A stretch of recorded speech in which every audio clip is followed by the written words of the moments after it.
오늘 본문은 기독교 역사에서 빼놓을 수 없는 매우 중요한 이야기가 등장을 합니다. 바로 기독교 역사상 최초의 순교자가 나온 것인데요. 그 사람은 사도 중에 한 사람도 아닌 초대교회 최초로 세워진 일곱 집사 중에 한 사람, 바로 스데반이었습니다. 그는 실로 성령 충만한 사람이었죠. 성령 충만한 사람이 가지고 있는 특징 중 한 가지는 사도행전 4장 20절의 말씀처럼 그가 보고 들은 것을 전하지 않을 수 없는 그런 불타는 복음의 열정을 가지게 된다는 것입니다. 따라서 지난 며칠 동안의 본문들을 보면 스데반은 누가 시키지 않았어도 하나님의 말씀을 강하고 담대함으로 증거하는 모습을 볼 수 있었는데요. 심지어는 말씀을 듣고 있던 주의 유대인들의 시선이 곱지 않은 것을 알면서도 하나님의 말씀을 가감없이 전하는 일에 생명을 거는 모습을 볼 수 있었습니다. 이제 그 말씀을 듣고 있던 유대인들의 반응이 오늘 본문에서 소개되고 있는데요. 54절 말씀을 보니까 그들이 이 말을 듣고 마음에 찔려 그를 향하여 이를 갈거늘 이라고 기록되어 있습니다. 그렇습니다. 히브리서 4장 12절의 말씀을 보면 하나님의 말씀은 살아있고 활력이 있어 좌우의 날선 어떤 검보다도 예리하여 혼과 영과 및 관절과 골수를 찔러 쪼개기까지 하며 또 마음의 생각과 뜻을 판단하나니. 하나님의 말씀이 선포되면 듣는 자들의 심령에 반드시 영향을 주게 되어 있습니다. 그러나 그 말씀을 받는 자들은 크게 두 가지 다른 반응을 나타내게 되죠. 첫 번째는 전심으로 회개하고 하나님께로 돌이키는 반응입니다.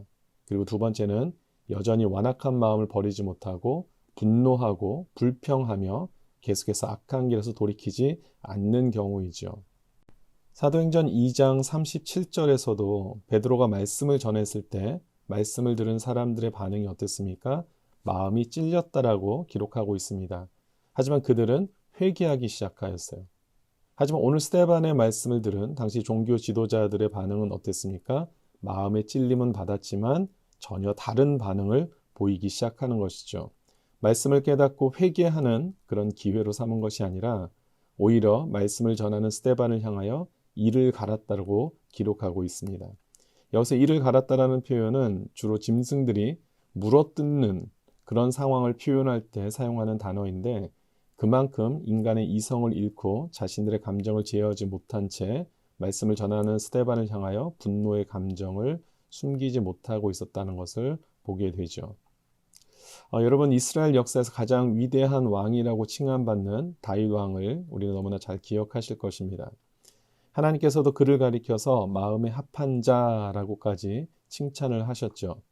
다윗은 그런데 우리가 잘 아는 것처럼 굉장한 범죄를 저질렀던 사람이었습니다. 어느 누가 보더라도 도덕적으로 윤리적으로 너무 큰 죄를 지은 사람이었습니다. 그럼에도 불구하고 하나님께서 그를 마음에 합한 자로 칭하는 이유가 무엇일까요? 바로 그에게는 전심을 다한 회개의 삶이 있었기 때문입니다. 그는 나단 선지자를 통해서 자신의 죄를 지적받았을 때 아무런 핑계를 대지도 않았고 외면하지도 않았습니다. 오직 전심을 다해 하나님 앞에 나아가서 회개하는 그런 모습을 보였습니다. 그렇습니다. 우리 하나님은 전심으로 하나님께 나와 회개하는 자들의 삶을 용서하시고 회복시키시는 좋으신 하나님이십니다. 사랑의 하나님이십니다. 따라서 우리가 말씀을 들을 때 주의 말씀에 합당한 회개와 순종의 자세로 받을 수 있게 되기를 주님 이름으로 축원드립니다. 이렇게 이를 갈며 분을 사귀지 못하는 유대인 종교 지도자들과는 달리 말씀을 전하는 스데반의 모습은 그렇다면 어땠을까요? 그는 여전히 성령 충만함 속에 조금의 요동도 없이 하나님의 말씀을 전하고 있는 것을 보게 됩니다. 어떻게 이것이 가능할까요? 55절을 보니까 그는 하늘을 우러러 주목하여 하나님의 영광과 및 예수를 보았다라고 기록하고 있습니다.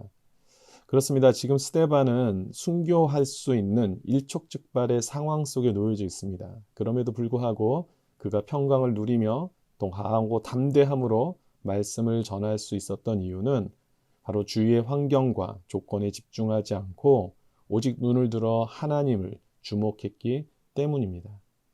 결국 멈추지 않는 스데반의 강력한 복음 선포로 인해서 말씀을 듣던 유대인들은 스데반에게 달려들기 시작했고 결국은 스데반을 돌로 쳐 죽이게 됩니다.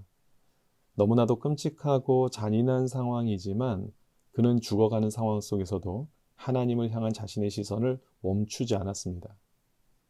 하나님께서는 그러한 그에게 자신을 죽이고 있는 유대인들을 위한 용서의 기도를 드릴 수 있는 아름다운 마음까지도 허락하셨습니다. 바로 이것이 성령 충만한 자들이 살아가고 있는 아름다운 영적인 신앙의 모습이죠.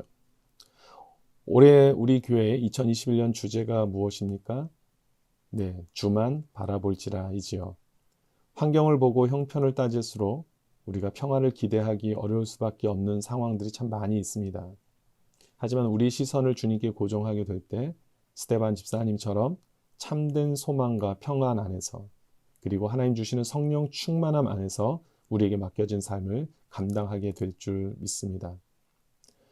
이 과정에서 우리에게 너무나 또한 익숙한 인물이 등장을 하게 되는데요. 사도행전 7장 58절의 말씀을 보니까 그들이 성 밖으로 스데반 집사님을 내치고 돌로 치는 과정 속에서 증인들이 옷을 벗어 사울이라 하는 청년의 발 앞에 두었다라고 기록하고 있습니다. 누가 등장을 합니까? 바로 사울입니다. 제가 지난 수요 예배 때 룻기 강해를 하면서 잠시 언급을 했습니다마는 하나님께서는 죽음이라는 절망의 상황 속에서도 남겨놓으시는 하나님의 은혜가 있습니다.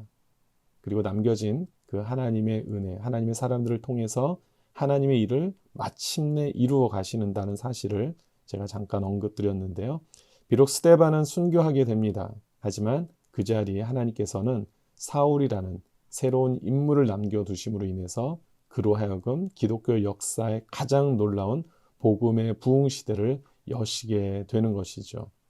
하나님의 역사는 이처럼 우리가 감히 상상할 수 없을 정도로 세밀하시고 철저하시다는 사실을 우리가 기억해야 합니다. 그리고 그것을 믿어야 합니다.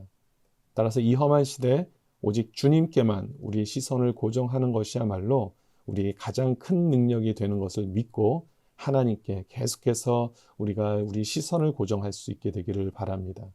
오늘도 오직 주님만 바라봅니다. 이 고백으로 하루를 여시고 또한 이 고백에 합당한 삶을 주님께 드리시는 가운데 스데반에게 주셨던 영적인 담대함과 능력 안에서 승리하시기를 간절히 기도드립니다. 아멘.